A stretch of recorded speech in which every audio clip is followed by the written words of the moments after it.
आप लोगों को मैथमेटिक्स पढ़ाऊंगा क्लास 6 to 8। आज हम लोग क्लास 6 की वीडियो से स्टार्ट कर रहे हैं, जिसमें मैं आपको पहला चैप्टर नोइंग योर नंबर्स के बारे में बताऊंगा कि इस चैप्टर में हम लोग क्या क्या चीजें पढ़नी है वो ये रही। इसको मैं अभी आपको डिटेल करता हूँ, इसके बाद हम लोग अपने टॉपिक पे चलते हैं। तो हमारा जो पहला टॉपिक है इस चैप्टर में वो है introduction to numbers. Introduction to number एक बहुत ही छोटा टॉपिक है, जिसमें हम ये चीज जानेंगे कि नंबर्स पहले के टाइम पे कैसे थे, आज के टाइम पे उनमें क्या चेंजेस आ गए हैं, और फिर पढ़ेंगे कि नंबर्स का यूज हम कहाँ कहाँ पे आज करते हैं। दूसरी टॉपिक जो हमारा है वो है कंपैरेटिव नंबर्स। कंपैरेटिव नंबर्स में हम लोग किन्हीं भी दो नंबर्स को या कई नंबर्स को आपस में कंपेयर करेंगे। उसमें हम लोग ये सीखेंगे कि किसी भी नंबर को हम किसी ऑर्डर में कैसे अरेंज करते हैं, कौन छोटा है कौन बड़ा है, ये सारी चीजें हम लोग पढ़ेंगे। ओके, इसमें हम लोग 2 digit number, 3 digit number, 4 digit number, इन लोगों का आपस में कंपैरिजन और साथ में अरेंजमेंट करेंगे। और फिर नेक्स्ट टॉपिक हमारा है practical use of large numbers. Practical use of large numbers means कि जो लार्ज नंबर्स होते हैं जैसे 1000, 10,000, लाख, 10 लाख, इन सब नंबर्स का हम प्रैक्टिकल यूज कैसे कर सकते हैं। आज के डेली लाइफ के यूज में हम लोग मैथमेटिक्स का यूज जो हम लोग यहाँ पढ़ेंगे उसी को यहाँ पे लार्ज नंबर्स के लिए पढ़ेंगे कि नंबर्स को हम कैसे यूज कर सकते हैं अपने डेली लाइफ में। हम सामान खरीदने जाते हैं, हम उसको वहां पे कैसे यूज करते हैं, अपने घर पे हम उस नंबर्स का यूज कैसे कर सकते हैं, इन सब चीजों के बारे में पढ़ेंगे। नेक्स्ट टॉपिक है यूज ऑफ ब्रैकेट्स। ब्रैकेट आपको पता होनी चाहिए कि तीन तरह के ब्रैकेट होते हैं, पहला, दूसरा और तीसरा। ठीक है, ये 3 तरह के ब्रैकेट होते हैं। इन तीनों ब्रैकेट का हम लोग यूज पढ़ेंगे, कैसे इनको एक्सपेंड किया जाता है, कैसे इनको रिमूव किया जाता है, कैसे इनमें सॉल्यूशन प्लस माइनस किया जाता है, वो सारी चीजें हम लोग पढ़ेंगे। और लास्ट टॉपिक हमारा है Roman numbers. Roman number is a representation of number. जैसे कि अगर हम सिंपल लैंग्वेज में सिंपल रिप्रेजेंटेशन 1 का ऐसे होता है, लेकिन जब हम रोमन नंबर में चले जाते हैं रोमन रिप्रेजेंटेशन में, तो उसका रिप्रेजेंटेशन इस तरह से हो जाता है। ठीक है, 2 की बात करें तो 2 जो है हमारा रिप्रेजेंटेशन उसका इस तरह से होता है। तो इसी तरह हम लोग और भी नंबर्स का रिप्रेजेंटेशन सीखेंगे इस टॉपिक में, रोमन नंबर्स। तो चलिए सबसे पहले हम लोग शुरू करते हैं अपना पहला टॉपिक, इंट्रोडक्शन टू नंबर्स। तो नंबर्स जो है हम आप जानते हैं कि आज के टाइम पे हम लोग जो नंबर्स होते हैं वो बहुत से होते हैं। आप लिख देते हैं 10,000, कुछ भी लिख दिया, कोई भी हर जो है हम कुछ भी लिख देते हैं, वो सारे क्या होते हैं, नंबर्स होते हैं। पहले के टाइम पे ऐसा नहीं था। पहले क्या थे, हमारे पास सिर्फ 9 नंबर्स होते थे, जैसे 1, 2, 3, 4, 5, 6, 7, 8 और 9। पहले के टाइम पे हमारे पास सिर्फ यही 9 नंबर्स हुआ करते थे। ठीक है, इससे काफी दिक्कतें हुई कि 9 के बाद हम कैसे गिने, किसी भी चीज को 9 से ज्यादा अगर है तो हम उसे कैसे गिनते। तो फिर क्या हुआ कि एक महान गणितज्ञ हुए भारत में, जिन्हें आर्यभट्ट कहा जाता है। उन्होंने क्या दे दिया, 0। इन्होंने दिया, किसने दिया, ये दिया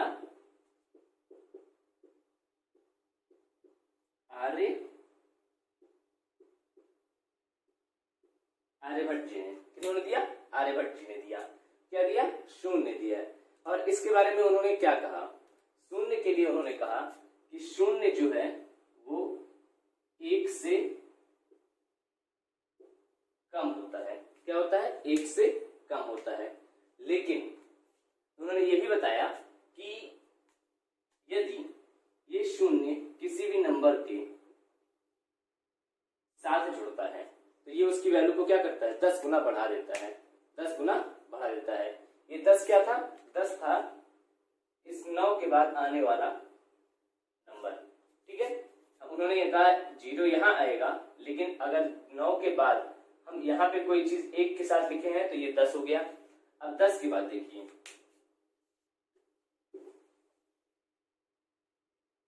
10 के बाद यहाँ पे हमने लिखा 10। ये काउंटिंग आगे कैसे बढ़ी इसके बारे में बताता हूं। काउंटिंग आगे ऐसे बढ़ी कि यहाँ पे आप देख रहे हैं कि 0 के बाद क्या आ रहा है, 1 आ रहा है। ठीक है, तो यहाँ पे 0 के बाद क्या आना चाहिए, यहाँ पे भी आएगा 1, और ये 1 उन्होंने सेम रखा। उन्होंने कहा इस 1 को सेम रखते हैं तब तक जब तक हमारी संख्या 9 नहीं हो जाती है। तो उन्होंने कहा ठीक है 1, और यहाँ पे हम एक एक बढ़ते जाते हैं 2, फिर 1, 3, 1, 4, इसी तरह करते हुए 1 और 9 तक पहुंचा। फिर फंसा अब इसके बाद क्या आना चाहिए। उन्होंने कहा कोई बात नहीं, अब इस 1 को भी चेंज कर देते हैं। 1 को चेंज करके उन्होंने एक और आगे बढ़ गए 2 कर दिया। उन्होंने कहा 2 करते हैं, और 9 के बाद तो हमारा 0 10 आना ही था, तो उन्होंने कहा इसे 0 कर देते हैं। इसी तरह हमारी जो संख्या है, हमारे जो नंबर्स हैं वो आगे बढ़ते चले गए। ठीक है, और आज के समय में हम लोग जो नंबर्स देख रहे हैं वो इन्हीं की देन है, इसी 0 की मदद से हम लोग देख पा रहे हैं। वरना आज भी हम लोग किसी भी चीज को केवल 1 से 9 तक ही काउंट कर पाते हैं, हमें 10 पता ही नहीं होता। ओके, तो ये तो हमारे हो गए नंबर्स किसे कहते हैं। अब नंबर्स के यूज हम लोग देखते हैं कि नंबर्स का यूज हम लोग डेली लाइफ में कहाँ करते हैं। इसे आप लोग नोट भी कर सकते हैं, यूज ऑफ नंबर्स।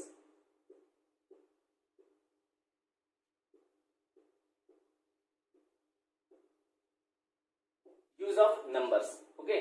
तो यूज ऑफ नंबर्स क्या होता है, कहाँ हम लोग होता है। पहला डेली यूज होता है इसका, daily basis, daily works. Daily works मतलब हम जैसे कि हमें सबसे पहले तो हमें कहा जाता है कि early to bed early to rise. Early to rise में क्या कहा जाता है कि सुबह में आपको 5 बजे उठना चाहिए या 4 बजे उठना चाहिए। 5 बजे उठने के लिए कहा जाता है। तो ये 5 क्या है, ये जो 5 AM होता है इसमें ये 5 ये क्या है, ये आखिर नंबर सी है। ठीक है, ये 5 जो कहा गया ये नंबर है। ठीक है, हम लोग सामान लेने जाते हैं मार्केट से, हम लोग टॉफी खरीदते हैं, हम लोग चॉकलेट्स खरीदते हैं, हम लोग सब्जी खरीदते हैं, तो उसकी जो है कॉस्ट होती है। कॉस्ट उसकी मान लीजिए अगर कोई सब्जी है और उसकी कॉस्ट हो जा रही है 50 रुपीज पर केजी। ठीक है, 50 रुपीज पर केजी। तो यहाँ पे ये 50 क्या है, ये भी नंबर सी है। ठीक है, तो ये हमारी डेली बेसिस की चीजें हैं।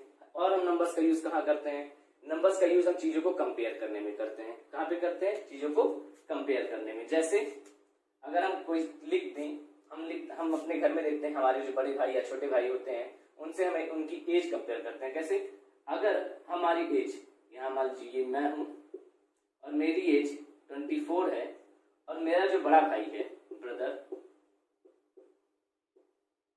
इनकी एज 27 है। तो ये कैसे हम जानते हैं कि ये मेरा बड़ा भाई है कि छोटा भाई है। तो हम क्या करते हैं, उनकी एज को हम कंपेयर करते हैं। ठीक है, तो एज कंपेयर कर लेते हैं और हमें पता चल जाता है कि हाँ ये मेरा बड़ा भाई है या छोटा भाई है। ठीक है, और कहाँ पे यूज होता है इसका, ये तो हो गया। तो दूसरा टॉपिक हमारा क्या हो गया, दूसरा यूज क्या होता है, for comparison. For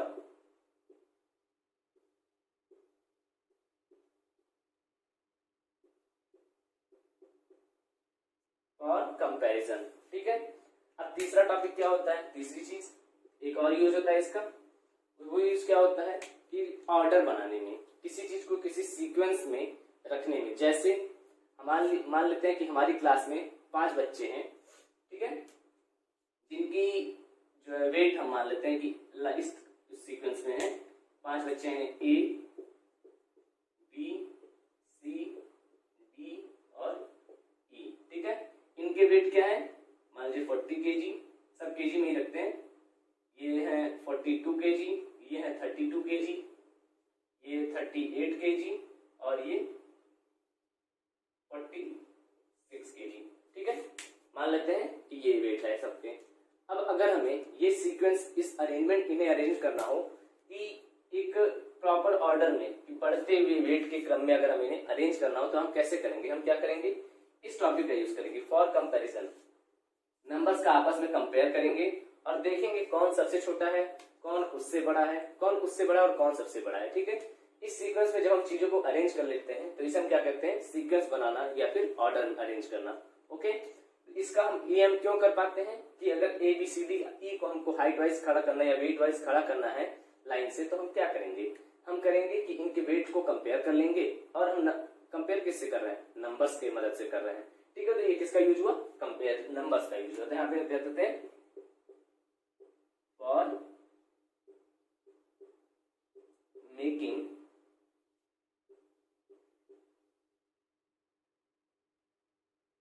making sequences या फिर ऑर्डर, ठीक है, फॉर मेकिंग सीक्वेंसेस और ऑर्डर, ठीक है। तो ये हमारे क्या है, यूजेस ऑफ नंबर्स, इसे आप लोग नोट कर लीजिए। अब हम लोग अपने नेक्स्ट टॉपिक की तरफ चलते हैं जिसको हमने कहा था कंपैरेटिव नंबर्स, ठीक है।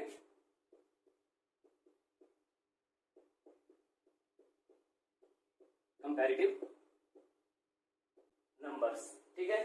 कंपैरेटिव नंबर्स आप लोगों ने छोटी क्लास में भी पढ़ रखे हैं इससे पहले भी, कि नंबर्स को कैसे कंपेयर किया जाता है। जैसे एग्जांपल के तौर पे मैं आपको कुछ नंबर्स दे रहा हूं, 92, 108,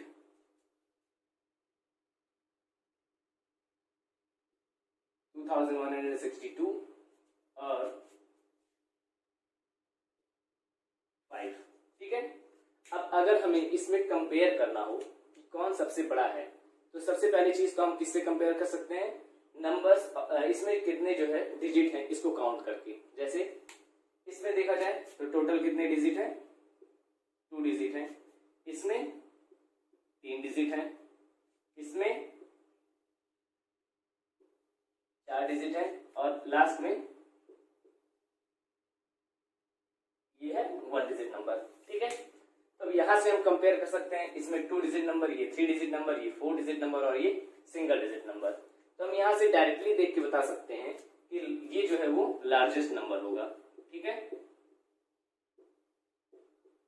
और ये जो है हमारा स्मॉलेस्ट नंबर होगा। ये चीज आप लोगों ने छोटी क्लासेस में पढ़ रखे हैं, ठीक है। अब हम लोग चलते हैं जब दूसरे, इसी में और थोड़ा सा इम्प्रोवाइज करते हैं। कैसे कि अभी तो हमने नंबर ऑफ डिजिट अलग अलग रखे हैं, अगर नंबर ऑफ डिजिट सेम हो जाते हैं तो उस कंडीशन में क्या होगा। मान लेते हैं कोई 2 नंबर ले लेते हैं, 4, 1, 3, 2, एक ये नंबर हो गया और दूसरा हो गया 2, 1, 6, 0, ठीक है।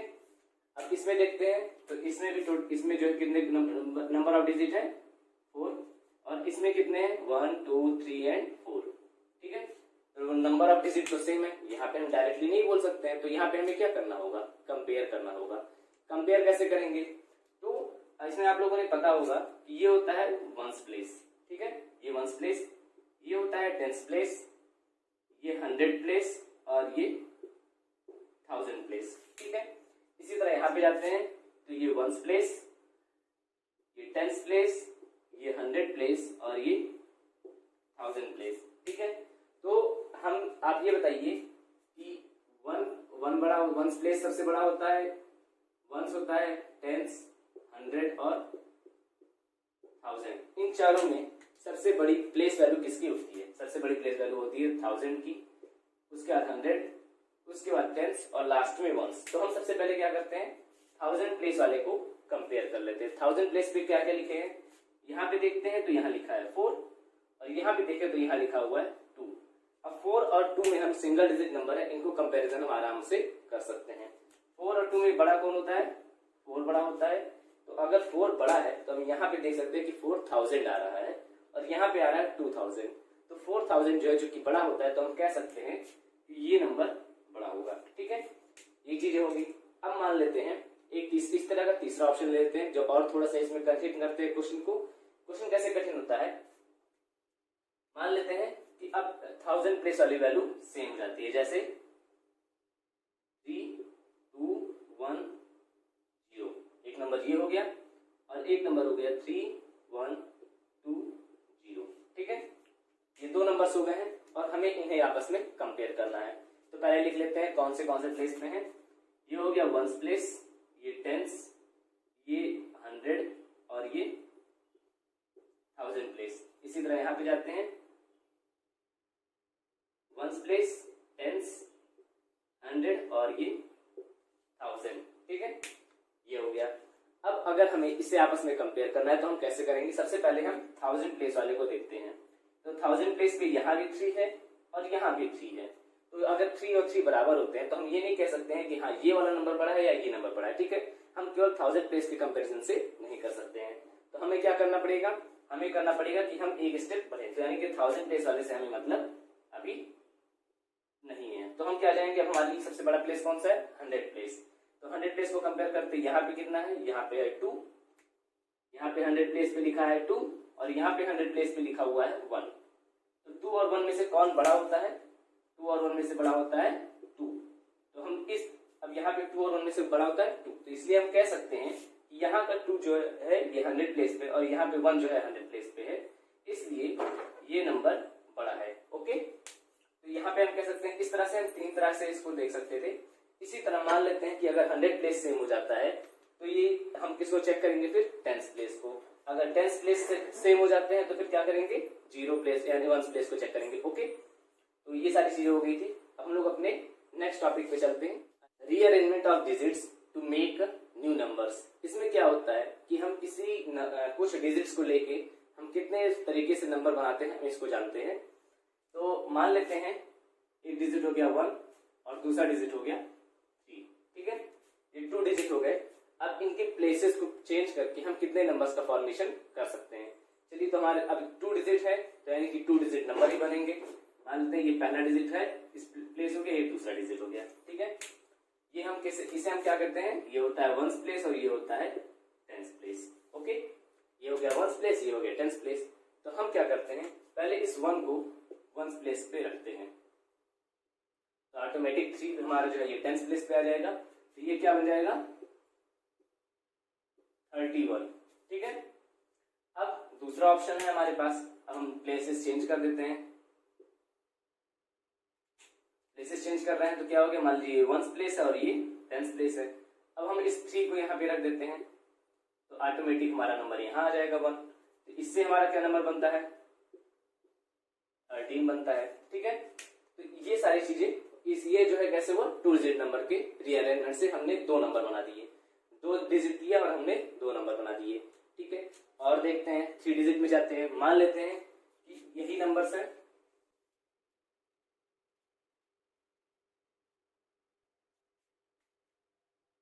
इसमें हमने जोड़ दिया 4, ठीक है। अब हमारे पास 1 3 4 ये 3 डिजिट नंबर हो गए। तो हमारे पास प्लेसेस कितने होंगे, हमारे पास प्लेसेस होंगे 1 2 3, ठीक है। इसमें पोजीशन क्या क्या होंगे, ये होंगे 1s, ये होगा 10s और ये होगा 1000, ठीक है। तो चलिए सबसे पहले हम क्या करते हैं, 1 को यहाँ पे फिक्स कर देते हैं। तो 1 को हमने यहाँ पे फिक्स कर दिया। अब 3 और 4 में लड़ाई होगी कि मैं यहाँ जाऊंगा, ये कहेगा मैं यहाँ जाऊंगा। तो क्या करते हैं, चलिए पहले हम 3 को यहाँ फिक्स करते हैं तो 4 ऑटोमेटिक यहाँ पे आ जाएगा। लेकिन अभी हमारे पास एक और ऑप्शन है, वो क्या है कि हमने जब 1 को यहाँ पे फिक्स किया तो एक दूसरा ऑप्शन बना कि 4 यहाँ आ जाए और 3 यहाँ आ जाए, ठीक है। तो यहाँ से हमें कौन सा नंबर मिला था, 431 और यहाँ से हमें क्या मिला, 341, ठीक है। इसी तरह अब हम और नंबर चेक कर लेते हैं और कौन कौन से नंबर बनेंगे। मान लेते हैं कि 1th प्लेस पे हम 3 को फिक्स करते हैं, ठीक है। तो 10th प्लेस पे मानते हैं 1 हो गया, तो 100 प्लेस पे 4 आएगा। अब इन दोनों को आपस में रिवर्स कर देते हैं, इसको सेम रहने देते हैं। ये हो गया 3, ये हो गया 4 और ये हो गया 1। यहाँ से बनता है क्या नंबर, यहाँ से बनता है 413 और यहाँ से बन जाएगा 143। ये हो गया हमारा जब 1 फिक्स हो गया था, फिर यहाँ पे 3 फिक्स हो गया। अब 4 को फिक्स कर देते हैं, 4 को फिक्स करते हैं, 4 को फिक्स हमने किया तो 4 फिक्स करेंगे। तो चलिए 4 को हमने यहाँ पे फिक्स कर दिया। अब 1 और 3 में लड़ाई होगी तो चलिए दोनों को लड़ने नहीं देते हैं। क्या करते हैं, एक बार तुम जीत जाओ, एक बार हम जीत जाएंगे। यहाँ पे ये 3 जीत गया और यहाँ पे हम 1 को जिता देते हैं, 1 3 4। तो यहाँ पे क्या नंबर बना, यहाँ बना 314 और यहाँ पे क्या नंबर बना, 134, ठीक है। तो देखिए हमारे पास जब 3 डिजिट नंबर थे तो हमने कितने नंबर बनाए, कौन कौन से नंबर बनाए, यहाँ मैं नोट करता चलता हूँ। 431 ये पहला नंबर, दूसरा नंबर 341, दूसरा नंबर, तीसरा नंबर हो गया 413, फिर 143, फिर आया 314 और लास्ट नंबर हो गया 134, ठीक है। तो अब देखिए हमने कितने नंबर बनाए, ये 6 नंबर बनाए। ये 6 नंबर बने कहाँ से, ये 6 नंबर बने हैं सिर्फ इन 3 डिजिट के प्लेसेस को रीअरेंज करने से। इसे हम कहते हैं रीअरेंजमेंट ऑफ डिजिट्स। ये डिजिट हुआ 1, ये डिजिट 2, ये डिजिट 3। तो इन डिजिट्स के रीअरेंजमेंट से हमने नए नंबर बनाए, कितने, 6 नंबर बना दिए, ठीक है। इसी तरह 4 डिजिट नंबर्स को भी हम अरेंज करते हैं, 5 डिजिट नंबर्स को भी अरेंज करते हैं। ठीक है, तो आप लोगों के लिए मैं एक होमवर्क दे रहा हूं और आपको बताना है कि उन डिजिट से हम कौन कौन से नंबर बना सकते हैं। नंबर है, क्वेश्चन है आपका, नोट कर लीजिएगा इसको। Make all possible numbers with the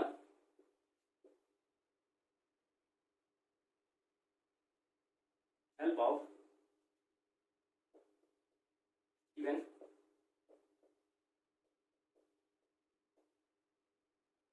given digits। और डिजिट आपके सामने क्या क्या है, 2, 4, 8। ठीक है, तो 2, 4, 8 की मदद से, डिजिट्स की मदद से हम कौन कौन से नंबर बना सकते हैं उसे आपको आंसर फॉर्म में लिखना है। ठीक है, और ये आंसर आप कहाँ देंगे, आप इसका आंसर हमारे कमेंट बॉक्स में दे सकते हैं या फिर आप हमारे टेलीग्राम ग्रुप को ज्वाइन कर सकते हैं। टेलीग्राम ग्रुप को आप लोग ज्वाइन कर लीजिए, क्योंकि वहां पे हम लोग 24/7 अवेलेबल है आप लोगों के लिए। वहां पे आप लोग अपनी क्वेरीज पूछ सकते हैं, अपने आंसर्स दे सकते हैं, अपने क्वेश्चंस पूछ सकते हैं, या किसी भी टीचर से अगर आपको कोई भी दिक्कत आ रही है तो उसे आप वहां पे बता सकते हैं। ठीक है, टेलीग्राम चैनल का लिंक हमारे जो है ग्रुप डिस्क्रिप्शन बॉक्स में दिया हुआ है, और साथ में आप राइजिंग चैंप्स एकेडमी जो है आप टेलीग्राम पे सर्च भी कर सकते हैं। ठीक है, तो इसका आंसर आप लोग हमें देंगे। ओके, तो आज के लिए बस इतना ही। मिलते हैं नेक्स्ट टॉपिक में, जिसमें हम लोग पढ़ेंगे असेंडिंग और डिसेंडिंग ऑर्डर्स, यानी कि अरेंजमेंट्स। ओके, तो bye bye, keep rising, go ahead.